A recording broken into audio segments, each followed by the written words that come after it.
What's going on YouTube's Arkham Guides here with Curtis and his revamped BA deck profile. Any comments you'd like to leave before we get into it? No, not really. Alright. Go ahead and begin whenever you're ready. I'm playing 3 Skarm. It's kind of essential. It's the only really, like, 3 of the trifecta that's left of the deck. But it's still amazing in its own way. So, yeah. Then we have a new, we got obviously this Phoenix Rhino, it's a 3, gonna play a 3, it's amazing. It allows you essentially to get you any BA monster you want whenever you want, and it just gets another defensive play as material if you want to. Because like when you're making Dante, you always want to have like your second monster be more of a defensive play for next turn, and if worse comes to worse, you can use that to get anything you need.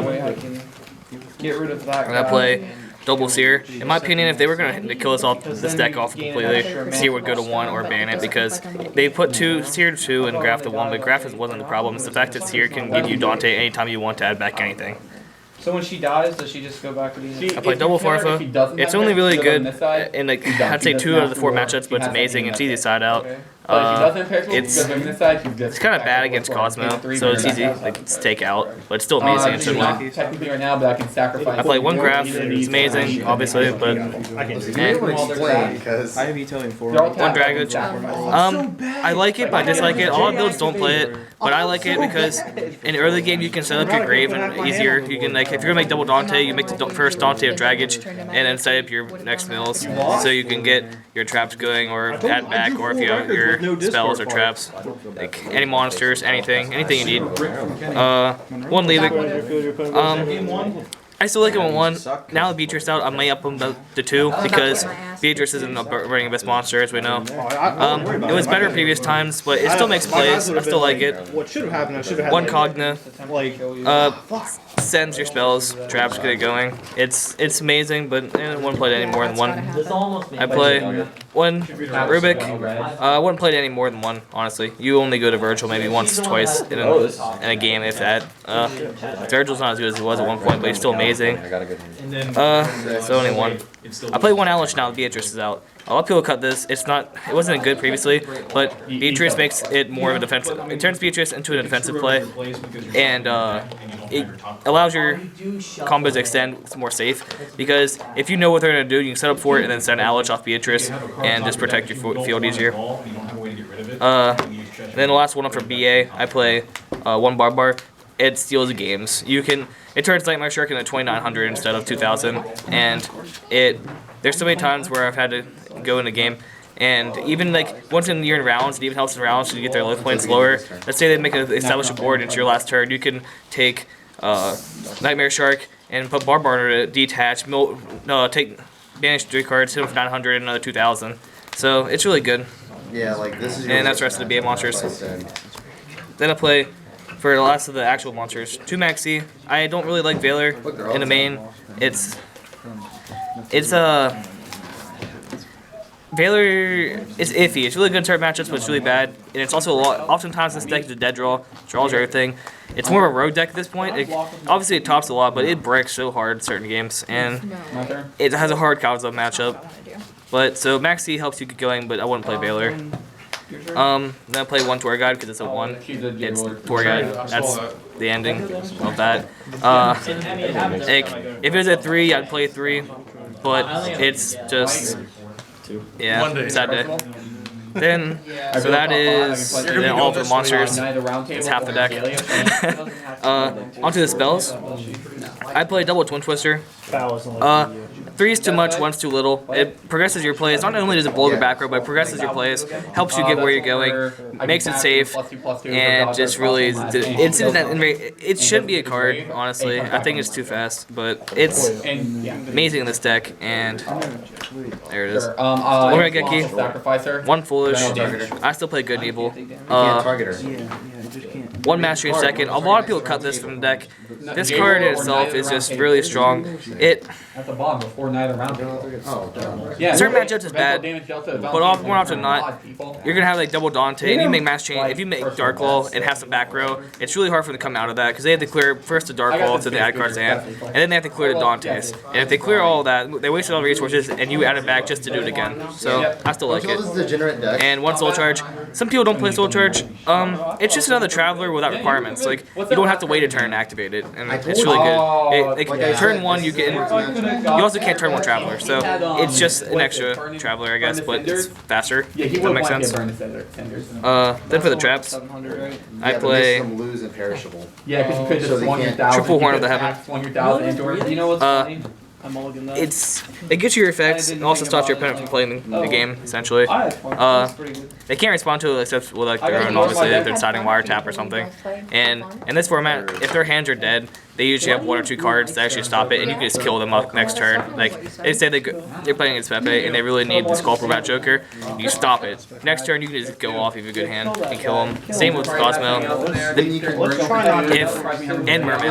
Honestly, almost the only matchup that it's inferior against is BA itself in the mirror match, but it's still amazing even then. So I played 3 Horn. Hey, but this is how he's also going to know what to I play 2 Traveler. 1's not enough. 3's way too many. They have to get the resources to take out your Dantes and whatever BA monsters you have.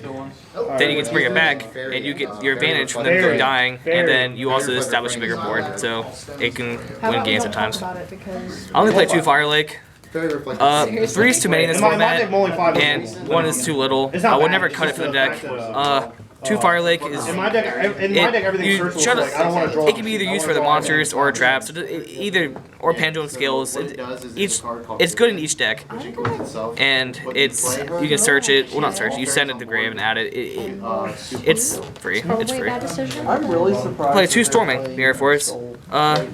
Soul is so nice. Okay, It does well in every matchup possible. So much more. Even you put it back in their hand, they can use it again. But it's better than if they waste all the resources, and you put it back to their hand. They can't make those resources. They're all like extract monsters again, and they can just shut down. Well, that's a mess. And then for the 1-ofs, I play 1 Torrential Tribute, What, is this, 1 Solemn Warning, 1 Time Space, 1 Skill Drain, and 1 Emptiness, and that's it for the main deck. That's 41. ERR dig. And then for the side, I mean the extra deck, I mean, I that's play the best outcome you could ask Triple for. Dante, I don't know anything about self-explanatory. the team. Keep 1 in the deck. Wanted to watch it 'cause see what they were doing. I want to play 1 Venomite Break Sword. Anything more than that's more than enough. You hardly go into it, but when you do, it's normally like you can blow up your own dead Dantes and like add back a card, clear the back row, and keep going. Or you just finish it with like a nice safe push. It's good, but it's not good as anything more of. Well, I'm glad Then I'm playing Skill Drain, so I like double Acid Golem. That's why I like. By the time they answer both Skill Drain and the first Acid Golem, it's hard for them to really end. Like without Twin Twister, it's hard for them to answer it all at once. And so if you keep Skill Drain up, you make double Acid Golem and you just keep beating into them. They can't really do much about it. There's gods on the console. I play 1 Grand Pulse. Complete trash on the computer version. I like it over Alucard because it's bigger defense. Deck's more defensive than anything, more reactive. And so that's why I pick Grand Pulse over. One Nightmare Shark. Nightmare Shark steals games. That's about it. mold, and then I got nervous. And I only play double Doubter now because of Beatrice. I don't really have as much room in my extra deck as I would like. But most of the time, I'd rather go into Beatrice than I would double Doubter. But at times, I still would rather like.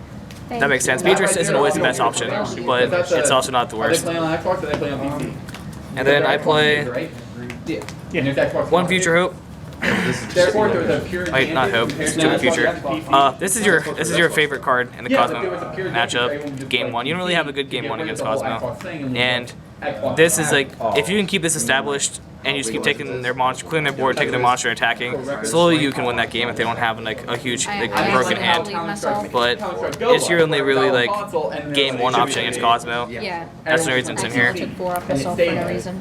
And of course, last Exceeda play is Beatrice. This card is absurd. I would never play it at more than 1 because it can mess up your plays if you do it incorrectly.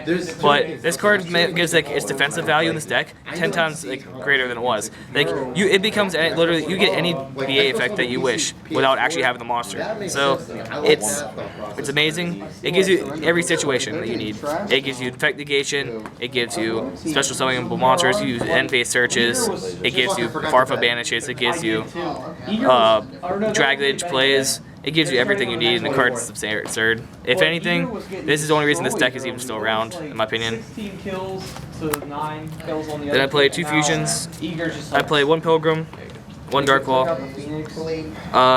Pilgrim is I think I should for start topping the Pilgrim. This a Willis. This is good against for Beatrice, obviously. It wasn't really good before because it was too hard to summon with the spell. And Dark Claw I still play, obviously, because I play Master Range second. But it's, in my opinion, this card's insane because almost every deck adds a hand, and every card needs their graveyard right now. So if you stop both of those and you protect Dark Claw and they can't answer Dark Claw, then there's not really much to them to do other than that. Why isn't your Dark Law ulti? Because I'm too poor for that. Any other comments you would like to leave? I'll still play 1 Virgil. Yeah, he actually gets the attack. I said that.